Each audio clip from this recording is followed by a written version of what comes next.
मित्रांनो, कर्क राशीचे होळीचे आणि होळी नंतरचे संपूर्ण राशी भविष्य तुमची किंवा तुमच्या जवळच्या व्यक्तींची कर्क राशी असेल तर तुम्ही हा व्हिडिओ संपूर्ण बघावा. कारण या व्हिडिओमध्ये आम्ही तुम्हाला सांगणार आहे कर्क राशीचे होळीचे आणि होळी नंतरचे संपूर्ण राशी भविष्य. नमस्कार मित्रांनो, तुमचे स्वागत आहे. श्री स्वामी समर्थ.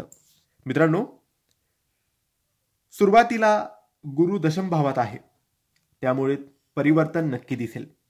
तुम्हाला तुमच्या कार्यक्षेत्रात चांगला नफा मिळेल. अनुभवी भागीदारी मिळाल्याने व्यवसायाला नवीन वळण मिळेल आणि व्यवसायात अधिक नफा मिळेल. 11व्या घरातील गुरु तुमच्या व्यवसायात उत्पन्न वाढवेल. 8व्या भावातील शनी तुमच्या कामात अडथळे निर्माण करेल, पण तुम्ही तुमच्या विवेक बुद्धीने ते अनुकूल करू शकता. होळीचा सण आणि होळी नंतरचे दिवस तुमच्या कुटुंबात सुख शांतीचे वातावरण आणेल. तुमच्या जोडीदाराशी तुमचे नाते अधिक चांगले होईल. बृहस्पतीच्या प्रभावामुळे तुमची सामाजिक प्रतिष्ठा वाढेल आणि तुम्ही समाजहिताची कामेही कराल. होळीनंतर गुरुग्रहाच्या प्रभावामुळे नवविवाहितांना अपत्य होऊ शकते. शैक्षणिक क्षेत्रात प्रगतीच्या शुभ संधी आहेत. जर मुलांचे लग्नाचे वय असेल तर काही दिवसात लग्नाची शक्यता आहे.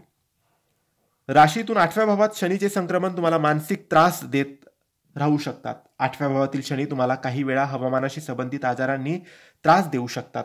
गुरुच्या 10व्या भावात होणारे संक्रमण तुमच्या आरोग्यासाठी अनुकूल परिस्थिती देईल. आरोग्याकडे विशेष लक्ष द्यावे. राहू राशीत असताना वेळोवेळी मानसिक शांततेवर परिणाम करतच असतो. द्वितीय स्थानावर गुरु आणि शनीच्या प्रभावामुळे तुम्हाला जमीन, इमारती, वाहने इत्यादी गोष्टी मिळतील. 11व्या भावात गुरुच्या गोचरामुळे तुमचे प्रलंबित पैसे मिळू शकतात. तसेच पैशाच्या ओघातही वाढ नक्की होईल. अचानक काही आर्थिक लाभ होऊ शकतो, परंतु शहाणपणाने गुंतवणूक करा, अन्यथा नुकसान सहन करावे लागेल. स्पर्धा परीक्षांसाठी हे वर्ष अत्यंत चांगले आहे. स्पर्धात्मक उमेदवारांना परीक्षेत यश नक्की मिळेल.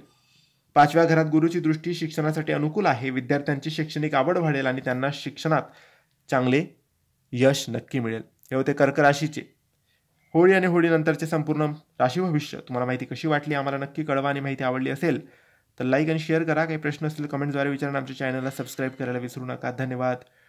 श्री स्वामी समर्थ.